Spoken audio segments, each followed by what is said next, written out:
जहां बनते हैं देश के गौरव, इंडिया का एकमात्र ऐसा कोचिंग इंस्टीट्यूट जहां कैडेट्स को ट्रेन किया जाता है आने वाले डिफेंस एग्जाम के अनुसार। अगर आपका भी सपना है भारतीय सेना में शामिल होकर देश की सेवा करने का, तो आज ही ज्वाइन करें Trishul defence academy. Welcome to Trishul defence academy. I am B L Yadav. बच्चों, आज आप लोगों के लिए लेकर आया हूँ बहुत ही इंपॉर्टेंट क्वेश्चंस। जैसा कि आप लोग जानते होंगे कि पेपर आपका नज़दीक है, तो हम चाहते हैं कि important questions, exam oriented questions को ही इस समय आपके सामने रखें, ताकि आपकी जो प्रिपरेशन हो थोड़ा अच्छे तरीके से हो सके। तो क्योंकि एग्ज़ाम नज़दीक है, जैसा कि आपने देखा होगा कि जो इंग्लिश लैंग्वेज है, इंग्लिश का जो सेक्शन है, कह सकते हैं कि उसमें आपने देखा होगा कि जो प्रीवियस ईयर का पेपर है आपके पास होगा, आपने देखा होगा कि वोकैब प्लस ग्रामर दो सेक्शन पर फोकस किया जा रहा है। पिछले 2 साल से 2 साल से जो पेपर बन रहा है, मैंने देखा है कि antonym, synonyms, idioms and phrases और 10 क्वेश्चन स्पॉटिंग एरर्स के। इसके बाद आपका इसमें PQRS जिसको कहते हैं रीअरेंजमेंट ऑफ सेंटेंसेज।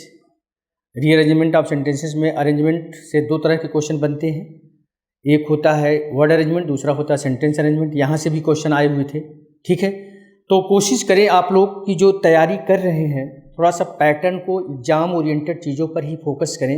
मेरे कहने का मतलब ये है कि जैसे क्वेश्चंस आपके एग्जाम में सेट होते हैं, उसको ध्यान में रखते हुए, उस तरह से उसका स्टैंडर्ड को देखते हुए आपको आगे बढ़ना है, राइट। कभी कभी मैंने देखा है कि स्टूडेंट क्या करता है, कभी कभी फालतू चीज़ों को पढ़ता रहता है, जबकि ऐसा नहीं करना है आपको। आपने देखा होगा कि वोकैब 30 क्वेश्चन, 50 में 30 क्वेश्चन आपका 50 में 30 क्वेश्चन आपका वोकैब का होता है, 10 क्वेश्चन आपका ग्रामर का होता है, और 10 क्वेश्चन जो होता है वो सेंटेंस अरेंजमेंट का होता है, राइट। तो उसको ध्यान में रखते हुए आपको अपनी तैयारी को आगे बढ़ाना है, राइट। तो आइए अब हम चलते हैं, क्वेश्चन को दिखाते हैं आप लोगों को। NDA important questions, spotting error के हमने क्वेश्चन लिया हुआ है, ठीक है। आपके सामने क्वेश्चन दिख रहा है। पहला क्वेश्चन है several people saw the thief to snatch jewellery, right. तो यहाँ पर देखिए, जैसा कि आप लोग जानते हैं, इस ग्रामर में रूल पढ़ा होगा कि जो सी होता है, सी है, कुछ वर्ब होते हैं, सी है, मेक है, वॉच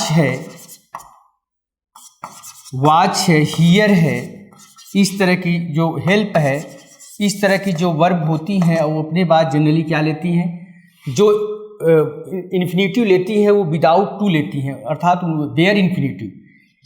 सी के बाद, सी का सेकंड फॉर्म यहाँ पर सा यूज हुआ है, तो सी के बाद जो वर्ब आएगी वो बेयर इन्फिनेटिव आएगी, यानी विदाउट इन्फिनेटिव आएगी। उसमें टू का प्रयोग हम नहीं कर सकते हैं, राइट। तो यहाँ पर जो सी का सेकंड फॉर्म सा आया है, इसके बाद जो वर्ब आएगी उसके पहले हम टू का प्रयोग नहीं करेंगे। यही ऑप्शन आपका गलत है, यानी सी ऑप्शन आपका यहाँ पर क्या है, रॉन्ग है। सी ऑप्शन आपका क्या है बच्चों, रॉन्ग है, ठीक है। क्वेश्चन नंबर 2 देखिए, सपोजिंग इफ। क्वेश्चन नंबर 2 कह रहा है कि supposing if you are arrested what will you do. तो जैसा कि आप लोग जानते होंगे, कंजंक्शन में सपोजिंग इफ जो होता है, ये या तो सपोजिंग आएगा या तो इफ आएगा। दोनों का प्रयोग हम एक साथ नहीं कर सकते हैं, क्योंकि दोनों की मीनिंग लगभग सेम है, राइट। तो यहाँ पर सपोजिंग और इफ दोनों को हम एक साथ नहीं रखेंगे, या तो इफ को हटाएंगे या तो सपोजिंग को हटाएंगे, यानी ऑप्शन हमारा ए गलत है। यहाँ पर या तो इफ को हटाओ या तो सपोजिंग को हटाओ। क्वेश्चन नंबर 3 है। क्वेश्चन नंबर 3 क्या कह रहा है कि if I was you I would not have committed this blunder. If I was you नहीं होगा, राइट आंसर इसका ऑप्शन ए गलत है। इफ आई वर होगा। क्यों ऐसा होगा कि जैसा कि आप लोग जानते होंगे बच्चों, यहाँ पर वर का प्रयोग क्यों होगा, उसके पीछे कारण क्या है। तो आइए थोड़ा सा देखते हैं उसके पीछे का कारण क्या है। ध्यान रखिएगा, इफ हो या इवन इफ हो या इवन इफ हो या आई विश हो, इसके बाद नियम यह होता है कि सब्जेक्ट चाहे जो हो, सब्जेक्ट चाहे सिंगुलर हो चाहे प्लूरल हो, सब्जेक्ट चाहे सिंगुलर हो चाहे प्लूरल हो, हमेशा हम किसका प्रयोग करेंगे? हमेशा हम वर का ही प्रयोग करेंगे, वाज का प्रयोग नहीं कर सकते हैं। सब्जेक्ट चाहे कुछ भी हो, चाहे सिंगुलर, सब्जेक्ट हमारा चाहे सिंगुलर हो चाहे प्लूरल हो, हम किसका प्रयोग करेंगे? वर का प्रयोग करेंगे, राइट। तो यहाँ पर क्या होगा? ऑप्शन ए गलत है। इफ आई वाज के स्थान पर क्या होगा? वर का प्रयोग होगा, ठीक है। इफ आई वर यू, ठीक। इसके बाद फिर आइए आगे बढ़ते हैं क्वेश्चन नंबर 4 की तरफ। क्वेश्चन नंबर 4 क्या कह रहा है? देखिए इस तरह से, my uncle frequently goes to abroad on business by air. तो यहाँ पर देखिएगा, ध्यान दीजिएगा, जो ऑप्शन है बच्चों, यहाँ पर जो ऑप्शन रॉन्ग है वो ए है। यहाँ पर देखोगे कि जो अब्रॉड होता है, अब्रॉड, ये क्या होता है? एडवर्ब होता है। क्या होता है? एडवर्ब होता है बच्चों। और एडवर्ब के पहले हम प्रेपोजिशन का प्रयोग नहीं करते। जैसा कि आप लोग जानते होंगे कि preposition is a word usually placed before noun और प्रोनाउन। प्रेपोजिशन का प्रयोग जनरली हम कहाँ पे करते हैं बच्चों?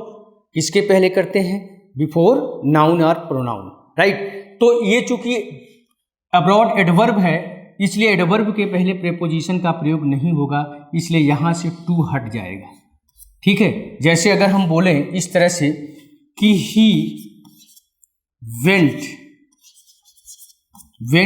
डॉट डॉट स्कूल, ऐसा लिख दिया हमने। अब फिर हमने लिखा कि ही वेंट डॉट डॉट, फिर लिखा होम, फिर हमने लिखा ही वेंट, समझिएगा, अ वॉक, फिर हमने लिखा he went dot dot abroad. तो यहाँ पर ही वेंट, यहाँ पर टू आएगा, ही वेंट टू स्कूल भी कह सकते हैं या ही वेंट टूवर्ड्स स्कूल कह सकते हैं। लेकिन यहाँ पर जो होम होता है बच्चों, होम भी एडवर्ब होता है, इसीलिए यहाँ पर हम कोई प्रेपोजिशन का प्रयोग नहीं करेंगे। यहाँ पर क्या होगा? नो प्रेपोजिशन, यहाँ पर कोई प्रेपोजिशन नहीं आएगा। उसके बाद ही वेंट डॉट डॉट अवाक लिखा है, तो यहाँ पर फार आएगा, ही वेंट फार अवाक।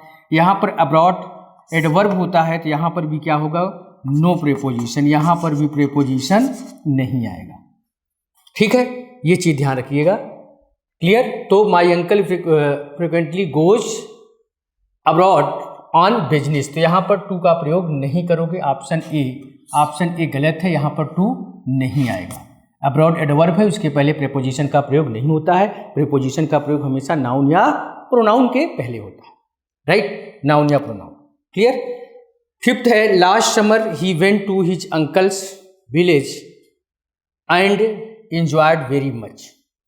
Last summer he went to uncle's village and enjoyed very much. तो यहाँ पर ध्यान रखिएगा, जो यहाँ पर गलती है वो ऑप्शन सी गलत है बच्चों।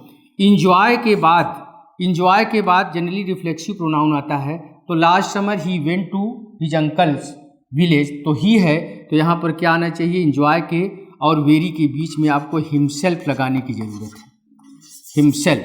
क्यों? क्योंकि इंजॉय है, प्रेजेंट है, एब्सेंट है, प्राइड है, अवेल है, ये सब अपने बाद रिफ्लेक्सिव प्रोनाउन को लेते हैं, रिफ्लेक्सिव प्रोनाउन, ठीक है।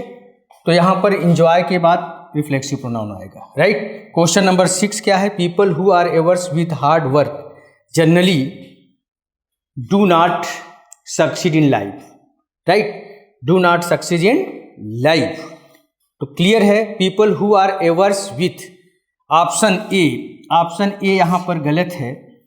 एवर्स जो होता है बच्चों, एवर्स का मतलब होता है के प्रतिकूल या के विपरीत या के खिलाफ। एवर्स के बाद बच्चों यहाँ पर टू आएगा, विथ के स्थान पर टू होगा, यानी ऑप्शन ए गलत है। People who are averse to, averse के बाद विथ नहीं आएगा, टू आएगा, राइट। इसके बाद फिर आगे बढ़ते हैं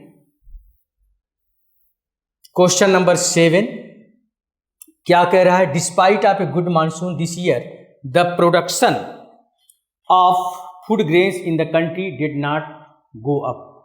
डिस्पाइट ऑफ, तो जैसा कि आप लोग जानते होंगे बच्चों यहां पर इनस्पाइट जो होता है, इनस्पाइट ऑफ लेता है, लेकिन डिस्पाइट जो होता है, डिस्पाइट कभी भी अपने बाद ऑफ नहीं लेता है। और दोनों का मतलब क्या होता है? के बावजूद, के बावजूद होता है बच्चों, ये ध्यान रखिएगा। लेकिन डिस्पाइट हमेशा ऑफ लेगा, लेकिन डिस्पाइट ऑफ नहीं लेगा। Question number 8, the manager of the bank was busy so he asked them to come and see him between 2 to 3 in the afternoon. तो यहाँ पर ध्यान रखिएगा बच्चों, जो बिटवीन है, बिटवीन अपने बाद हमेशा एंड लेता है। यहाँ पर 2 के स्थान पर आपको एंड रखना पड़ेगा, between 2 and 3, right. Option C गलत है, यहाँ पर क्या होगा? 2 के स्थान पर एंड का प्रयोग होगा। बोलिए, बिटवीन क्या लेगा? एंड लेगा, ये ध्यान रखिएगा, ठीक है। इसके बाद आइए question number 9, he is as clever if not clever than his brother. तो यहां पर ध्यान रखिएगा बच्चों, he is as clever, as अपना जोड़ा एज लेगा, तो यहां पर क्लेवर के बाद आपको एज देना पड़ेगा। He is as clever as if, क्या होगा sentence? He is as clever as if, क्योंकि क्लेवर अपना देन ले रहा है तो एज अपना एज भी लेगा, यानी ए ऑप्शन हमारा गलत है। यहां पर क्या होगा? He is as clever as if not clever than his brother, right. इसके बाद फिर हम आगे बढ़ते हैं क्वेश्चन नंबर 10 की तरफ। क्वेश्चन नंबर 10 क्या कह रहा है? Hardly he had arrived when the house caught fire and everything was reduced to ashes, right. तो यहां पर क्या समझने वाली बात है बच्चों, ध्यान रखिएगा। जब सेंटेंस हमारा हार्डली से शुरू होता है, हार्डली से शुरू होगा या स्कार्सली से शुरू होगा, राइट। तो ये क्या लेता है अपने बाद? व्हेन या बिफोर लेता है। नंबर 1 बात, व्हेन या बिफोर।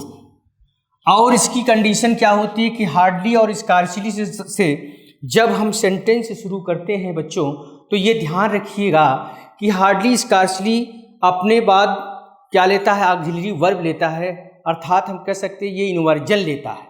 इन्वर्जन का मतलब क्या होता है कि पहले क्या आएगा?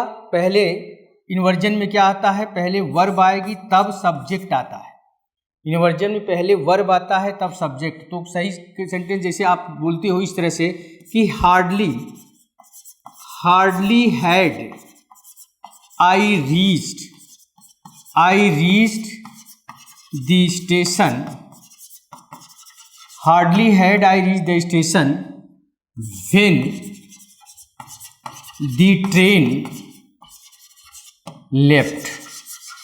Hardly had I reached the station when the train left. तो यहाँ पर देखोगे बच्चों, हार्डली के बाद क्या आया है? पहले ऑक्सिलरी वर्ब आया है तब सब्जेक्ट आया है, अर्थात ये इन्वर्जन लेता है। जैसे नो सूनर, नो सूनर से भी जब सेंटेंस शुरू करते हो, नो सूनर की कंडीशन क्या होती है? पहली बात तो नो सूनर अपने बाद क्या लेता है?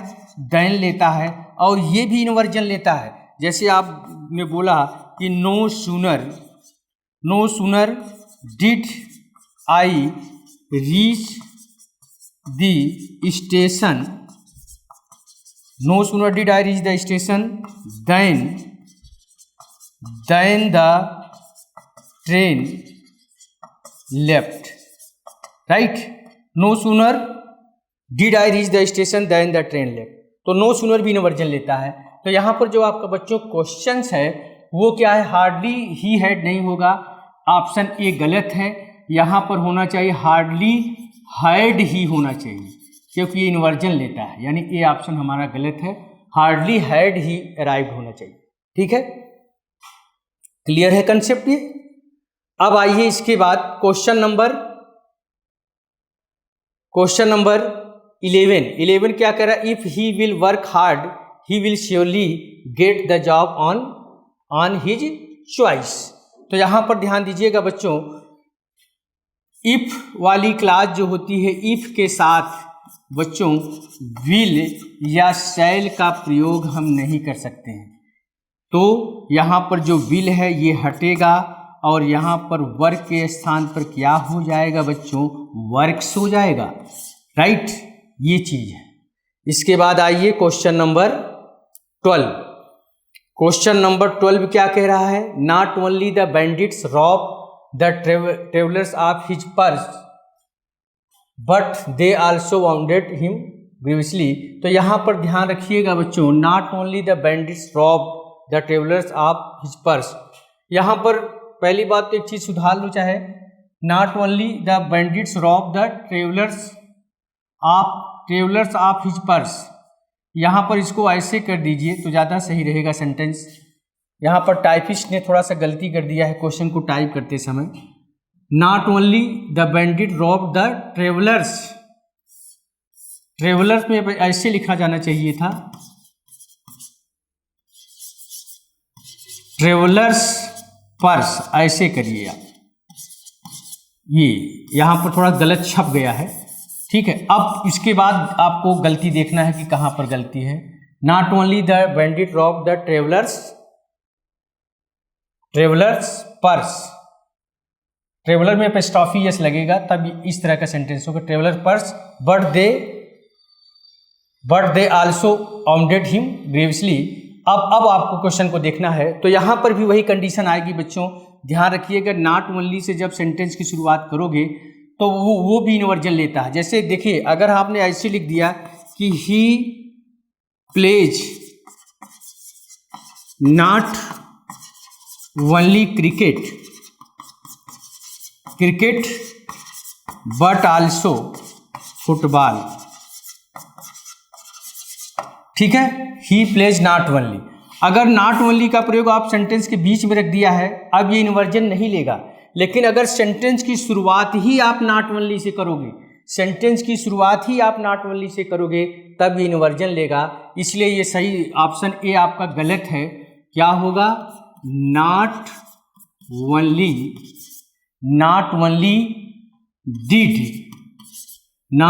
डिड दी बैंडिट्स रॉब, अब रॉब हो जाएगा ROB, क्योंकि डिड लग जाएगा तो ये फर्स्ट फॉर्म में आ जाएगी। नॉट ओनली के बाद देखिए अब ये इन्वर्जन आ रहा है, ये वर्ब आ रही है, उसके बाद सब्जेक्ट आ रहा है। Not only did the bandit rob, यानी ए ऑप्शन गलत है, ठीक है, ये ऑप्शन इसका गलत है। और इसको आप लोग सुधार लीजिएगा, ये टाइपिस्ट ने क्वेश्चन को टाइप करते समय गलत कर दिया है, ठीक। चलिए, तो ये भी इन्वर्जन लेगा, अगर लेकिन ये बीच में आता है तब इन्वर्जन नहीं लेता है, ठीक है। इसके बाद फिर हम आगे बढ़ते, as soon as the bell rang then the students rushed out of their classes, ठीक है। As soon as the bell rang then the students rushed out of their classes. तो यहां पर भी ध्यान रखिएगा बच्चों, जो एज सुन एज होता है, एज सुन एज के बाद कंजंक्शन के रूप में सिर्फ कामा आता है। एज सुन एज क्या लेता है, कामा लेता है, और एज सुन एज इन्वर्जन नहीं लेता है, एज सुन एज इन्वर्जन नहीं लेता है, राइट। तो as soon as the bell rang then, तो एज सुन एज कामा लेता है, नो सुनर देन लेता है, तो यहाँ पर देन नहीं आएगा, यानी हमारा सी ऑप्शन गलत है, यहाँ पर देन का प्रयोग नहीं होगा, right. Question number 14, I have no problem as there are few passenger in the compartment today, right. तो यहाँ पर ऑप्शन जो है, I have no problem as there are few passengers in, तो ऑप्शन बी गलत है। यहाँ पर फ्यू के स्थान पर बच्चों फीवर होगा, फ्यू के स्थान पर फीवर होगा। क्यों होगा, क्योंकि ये कंपैरिजन कर रहा है, कह रहा है कि आई हैव नो प्रॉब्लम, मुझे समस्या नहीं है, एज क्योंकि there are fewer passenger in the compartment today, आज कंपार्टमेंट में पैसेंजर कम हैं, इसका मतलब कल ज़्यादा थे। कल से कंपेयर कर रहा है, लेकिन कंपैरिजन को हिडन रखा है, इसलिए पता नहीं चल पा रहा है, लेकिन तुलना हो रही है। जैसे अगर हम क्लास में आए और बच्चों से बोले कि आज बच्चे क्लास में कम हैं, तो इसका मतलब कल ज़्यादा थे, राइट। तो वही कंपैरिजन यहाँ पर कह रहा है कि I have no problem as there are few नहीं होगा, यहाँ पर फीवर होना चाहिए, यानी बी ऑप्शन हमारा गलत है। Fever passenger in the compartment today, क्योंकि ये कंपेरिजन कर रहा है आज और कल से, राइट, ठीक है, इन द कंपार्टमेंट टुडे, ठीक। तो यहाँ पर फीवर के स्थान पर, सॉरी फ्यू के स्थान पर फीवर का प्रयोग करोगे, क्योंकि कंपेरिजन हो रहा है। चलिए आते हैं आगे। Hares are rather noise animals who love to hear themself talking. तो यहाँ पर देखिए एनिमल्स आपका नाउन है, ध्यान दीजिएगा, बड़ा अच्छा क्वेश्चन है। ये नाउन है, ये क्या है, नाउन है, नाउन। और नाउन को कौन क्वालिफाई करता है, मॉडिफाई करता है, एडजेक्टिव करता है, इसलिए इसको नॉइज के स्थान पर इसको आपको क्या बनाना पड़ेगा, नॉइजी बनाना पड़ेगा। यानी आपका जो है नॉइजी एनिमल होना चाहिए, यानी बी ऑप्शन हमारा गलत है। यहाँ पर एनिमल नाउन है, इसलिए इसके नाउन की विशेषता कौन बताता है, एडजेक्टिव बताता है, ठीक है बच्चों। यहाँ पर चूंकि एनिमल नाउन है और नॉइज अगर लिखोगे तो ये भी नाउन हो जाएगा, तो नाउन नाउन गलत हो जाएंगे। यहाँ पर नॉइज को नॉइजी कर दोगे, अब नॉइजी क्या बन गया, एडजेक्टिव बन गया, और एडजेक्टिव नाउन की विशेषता बताता है, इसलिए अब सही हो जाएगा।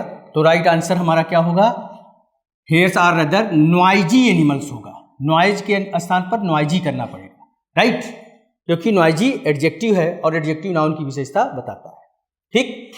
अब आइए हम आगे बढ़ते हैं। अब यहाँ से हमारा सिनोनिम शुरू होता है, यहाँ से शुरू होता है क्या, सिनोनिम्स, ठीक है। सिनोनिम शुरू हो रहा है, क्या करा ही। अब जैसा कि आप लोगों ने देखा होगा कि जो सिनोनिम्स एंटोनिम्स आता है आजकल आपके एग्जाम्स में, वो क्वेश्चन में जो देता है, मतलब एंटोनिम सिनोनिम जो पूछता है वो सेंटेंस में पूछता है, सेंटेंस देगा और उसी में आपका सिनोनिम्स या एंटोनिम्स पूछता है। तो अभी हम ये सिनोनिम्स दे रहा हूँ, और जिस वर्ड को वो पूछता है उसको बोल्ड कर देता है। जैसे यहाँ पर वांट्स का पूछा जा रहा है, इसलिए वांट्स को बोल्ड किया गया है। तो क्या होगा, he earns enough to satisfy his wants. तो वांट्स का इसको यहाँ पर एक, क्योंकि सिनोनिम्स शुरू किया है, तो इसका सिनोनिम्स क्या होगा, इसका सिनोनिम नीड्स होगा, यानी डी ऑप्शन। इसका सिनोनिम्स क्या होगा, needs. He earns enough to satisfy his wants, wants का मतलब नीड्स के सेंस में यूज कर रहा है, राइट। इसके बाद आइए question number 17। The merchant was renowned for his simple way of living. तो यहाँ पर सिंपल वे ऑफ लिविंग का मतलब क्या है, साधारण की बात कर रहा है। रिनोन का मतलब प्रसिद्ध होता है, फेमस होता है, लेकिन फेमस का मतलब भी प्रसिद्ध होता है, लेकिन यहाँ पर वो फेमस के सेंस में नहीं बोल रहा है, नोटेड के सेंस में बोल रहा है। रिनोन का मतलब फेमस भी होता है, लेकिन यहाँ पर नहीं हो पाएगा, क्योंकि कह रहा है the merchant was renowned for his simple way of living, यानी इसको नोटेड किया गया, यानी राइट आंसर यहाँ पर सी होगा, ठीक है। जबकि रिनोन का मतलब फेमस का भी सेंस देता है, लेकिन यहाँ पर नोटेड का मतलब भी फेमस का ही मीनिंग लेकर आता है। तो यहाँ पर जो रिनोन्ड वर्ड यूज कर रहा है वो नोटेड के सेंस में यूज कर रहा है, ये ध्यान रखिएगा। क्योंकि जो जब सेंटेंस में एंटोनिम सिनोनिम्स पूछता है तो सेंटेंस के अकॉर्डिंग आपको सिनोनिम्स या एंटोनिम्स बताना पड़ता है, राइट। जैसे पुअर, अगर हम एक वर्ड लें पुअर, तो पुअर का मतलब गरीब भी होता है, पुअर का मतलब खराब भी होता है, पुअर का मतलब गरीब भी होता है, पुअर का मतलब खराब भी होता है, पुअर का मतलब कमजोर भी होता है। तो किस सेंस में यूज कर रहा है, ठीक है, ये देखने की जरूरत है। क्लियर है, यहां तक क्लियर है? एक मिनट, ये तो आपका क्वेश्चन नंबर 16 का क्या था, नीड्स है, और 17 का क्या कर रहा है, रिनोन का क्या होगा, यहाँ पर नोटेड होगा, यहाँ पर क्या होगा, नोटेड होगा, ठीक है, नोटेड, इसका नीड्स, ठीक है। इसके बाद फिर आगे बढ़िए, इसके बाद आ रहा है he has saved money because his wife is frugal, right. He has saved money because his wife is frugal. तो फ्रूगल का मतलब यहाँ पर क्या होगा बेटा, फ्रूगल का मतलब जो होगा यहाँ पर इकोनॉमिकल होता है। इकोनॉमिकल फ्रूगल का मतलब ये होता है कि जो पैसे को बहुत बचा के खर्च करते हैं उसको कहा जाता है। जैसे माजरली भी दिया है, माजरली का मतलब होता है कि कंजूस, मतलब जरूरत पड़ने पर भी बिल्कुल जो पैसा न दे उसको माइजर कहा जाता है, कंजूस कहा जाता है। तो यहाँ पर उसका सेंस नहीं आ रहा है, यहाँ पर इकोनॉमिकल का सेंस आ रहा है, इसलिए सी ऑप्शन होगा। ठीक है, इसके बाद फिर आगे बढ़िए। The boy was fired, the boy was fired for continuously coming late to the school. लड़कियों को क्या कर दिया गया, फायर कर दिया गया, यानी उसको डिसमिस कर दिया गया। यहाँ पर फायर्ड का मतलब डिसमिस के सेंस में यूज कर रहा है, इसलिए राइट आंसर आपका क्या होगा, फायर का मतलब यहाँ पर डिसमिस के सेंस में यूज किया जा रहा है, फायर्ड का क्या होगा, डिसमिस होगा। ठीक है, इस तरह से आपको तैयार करना है बच्चों, ध्यान रखिएगा। ठीक है, तो ये सिनोनिम्स अभी चल रहा है, तो फायर्ड का क्या होगा सिनोनिम्स, डिसमिस, फायर्ड का डिसमिस। ठीक है, इसके बाद नेक्स्ट क्वेश्चन है, he did not make any attempt to placate. Placate का मतलब क्या होता है, शांत करना, प्लेकेट का मतलब शांत करना होता है, राइट। तो इसका सिनोनिम्स क्या होगा, पैसिफाई होगा।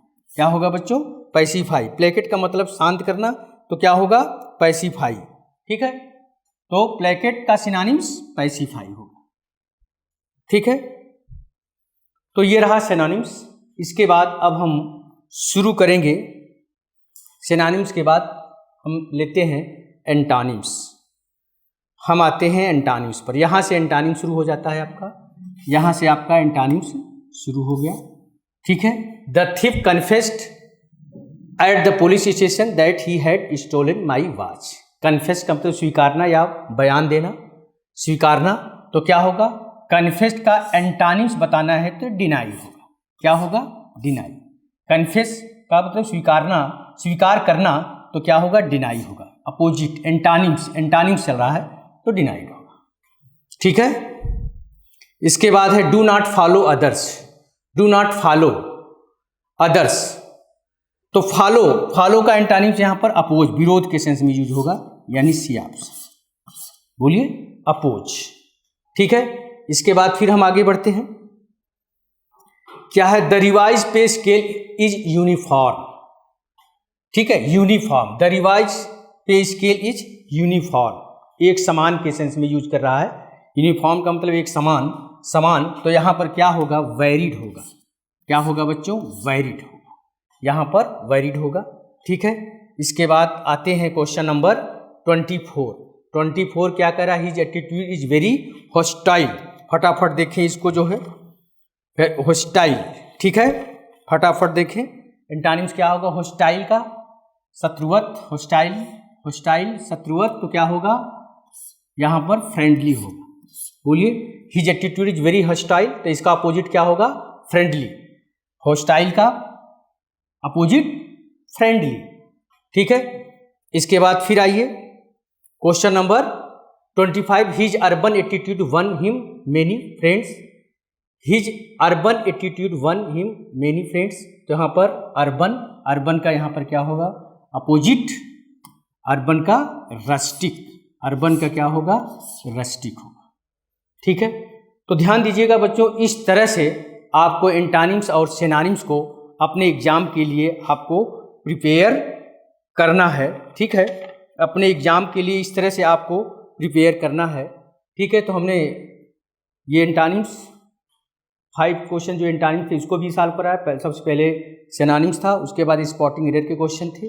ठीक है, तो इस तरह से आपको अपने आप को प्रिपेयर करना है। ठीक है, तो ध्यान दीजिएगा, हमेशा बच्चों एग्जाम ओरिएंटेड चीज़ों पर ही फोकस करें, फालतू की चीज़ें पढ़ना बंद कर दें। कैसे क्वेश्चन आता है देखिए, जो हमने अभी आपको सिनोनिम्स एंटोनिम्स कराया वो एग्जाम ओरिएंटेड हैं, इस तरह से आपके एग्जाम में आते हैं। आप कभी कभी क्या करते हो, वर्ड को डायरेक्ट रटना शुरू कर देते हो, लेकिन एक वर्ड को, उसके फंक्शन को जानिए कि वो किस किस मीनिंग को लेकर आ सकता है, सेंटेंस में किस किस तरीके से यूज हो सकता है, ये जानना बहुत जरूरी है। जैसे हमने अभी एग्जाम्पल दिया था कि पुअर का मतलब गरीब भी होता है, पुअर का मतलब खराब भी होता है, पुअर का मतलब कमजोर भी होता है, तो देखिए किस सेंस में लेकर आया है। ठीक है, तो आज बच्चों हम यहीं तक रखेंगे। जय हिंद। जहां बनते हैं देश के गौरव, इंडिया का एकमात्र ऐसा कोचिंग इंस्टीट्यूट जहां कैडेट्स को ट्रेन किया जाता है आने वाले डिफेंस एग्जाम के अनुसार।